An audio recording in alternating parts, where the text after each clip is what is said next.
Class 10-এর life science chapter 1 জীব জগতের নিয়ন্ত্রণ। তোমরা সবাই মন দিয়ে শোনো আর লেখো, আর সবাই লাইক অ্যান্ড সাবস্ক্রাইবটা দিয়ে দাও। তাহলে ক্লাস 10-এর লাইফ সায়েন্স চ্যাপ্টার 1 জীব জগতের নিয়ন্ত্রণ।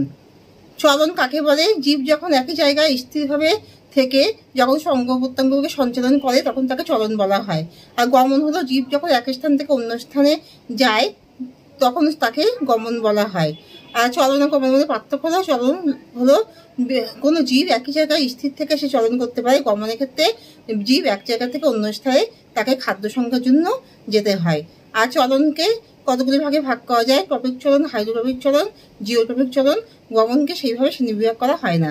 তা চলন হলো 3 ভাগে ভাগ করা যায়। যেমন টপিক চলন হলো যখন কোনো আলোর উদ্দীপকের প্রতি জীব যখন প্রতিক্রিয়া করে তাকে টপিক চলন বলা হয়। আর হাইড্রোটপিক চলন হলো জলের উৎস অনুযায়ী জীবের যে প্রতিক্রিয়া তাকে বলা হয় হাইড্রোটপিক চলন। আর জিওটপিক চলন, জিওটপিক চলন হলো জীব যখন আলো এবং জল ছাড়াও জীব যখন ব্যাপকভাবে যখন উদ্দীপকের প্রতি যখন প্রতিক্রিয়া করে তখন তাকে জিও চলন বলা হয়। আর হরমোন হলো যে রাসায়নিক প্রক্রিয়া জীবের বীজকে পরিপক্ক হতে সহায়তা করে এবং উদ্ভিদের বৃদ্ধির নিয়ন্ত্রণ ও মূলের বৃদ্ধিকে প্রতিরোধ করতে সহায়তা করে, ও যা কোনো নির্দিষ্ট ভিতরের উৎস থেকে বাইরে এসে বা উৎসস্থলে তার প্রতিক্রিয়া সম্পন্ন করে তাকে হরমোন বলা হয়। তাহলে হরমোনকে কতগুলি ভাগে ভাগ করা যায়? যেমন জীববিরোধী হরমোন। জীববিরোধী হরমোন হলো যা বীজকে অঙ্কুরোদ্গম হতে সহায়তা করে। আর টপিক হরমোন হলো যে হরমোন, টপিক হরমোন আছে আর অক্সিন আছে, জীববিরোধী হরমোন আছে, স্থানীয় হরমোন আছে। তার টপিক হরমোন যে হরমোন বাইরে এসে তা ক্রিয়া সম্পাদন করে, আর স্থানীয় হরমোন হলো যে হরমোন সে উৎসস্থলের মধ্যেই তা ক্রিয়া সম্পাদন করে। আর টেস্টোস্টেরন হরমোন, টেস্টোস্টেরন হরমোন হলো যা পুরুষদেরকে পরিপক্ক হতে সহায়তা করে, তাদের গলার স্বরের পরিবর্তন করে এবং পরিণত বয়সে তাদের গলার স্বরের পরিবর্তন ও দাড়ি এবং গোঁফ গজাতে সহায়তা করে।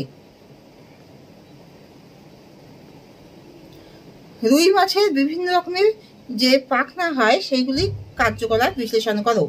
রুই মাছের পাখনাগুলিকে কতগুলি ভাগে ভাগ করা যায়? বক্ষ পাখনা, বক্ষ পাখনা যা মাছকে জলের মধ্যে ওঠানামা করতে চলাচল করতে সহায়তা করে। শনি পাখনা, শনি পাখনা মাছকে জলের মধ্যে ওঠানামা করতে চলাচল করতে সহায়তা করে। পৃষ্ঠ পাখনা, পৃষ্ঠ পাখনা মাছকে জলের মধ্যে দিক পরিবর্তন করতে সহায়তা করে। আর হলো পৃষ্ঠ পাখনা আর পুচ্ছ পাখনা, বায়ু পাখনা। বায়ু পাখনা যা মাছকে দিক পরিবর্তন করতে সহায়তা করে। পুচ্ছ পাখনা যা বায়ু পাখনা মাছকে জলের ভারসাম্য বজায় রাখতে সহায়তা করে। আর পুচ্ছ পাখনা মাছকে জলের মধ্যে দিক পরিবর্তন করতে সহায়তা করে।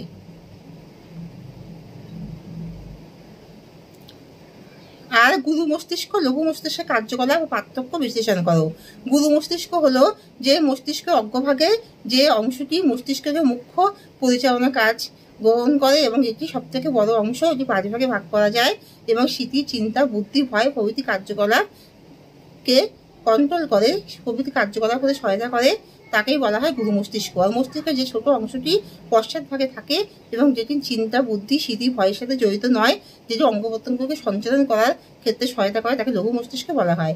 আর গুরু মস্তিষ্ক কার্যকলাপ হলো গুরু মস্তিষ্ক চিন্তা, স্মৃতি, ভয়, বিস্মৃতি, ভাবনা প্রভৃতিতে সহায়তা করে। আর লঘু মস্তিষ্ক কার্য হলো অঙ্গ প্রত্যঙ্গকে সঞ্চালন করতে সহায়তা করে।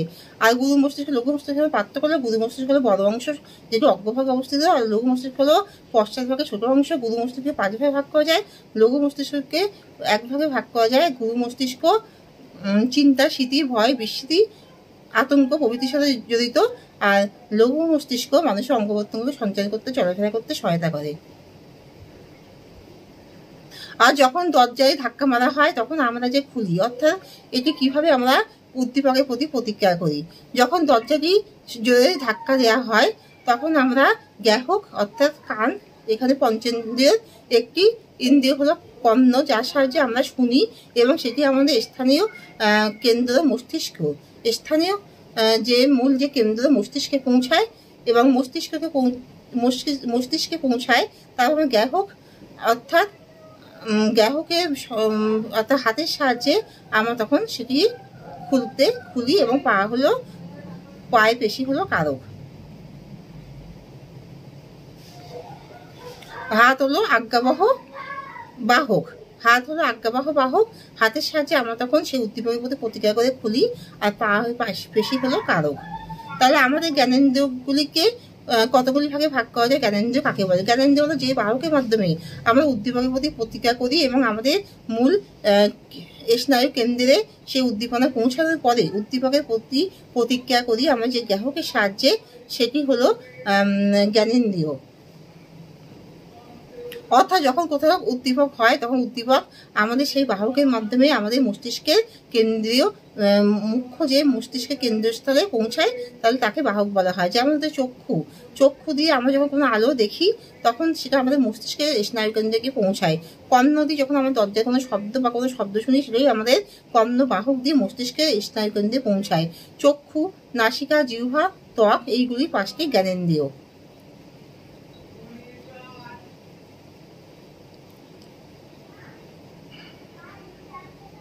মাছের মায়োটম পেশি, মাছের যে একটা পেশি আছে মায়োটম পেশি, তার কার্যাবলী বিশ্লেষণ করো।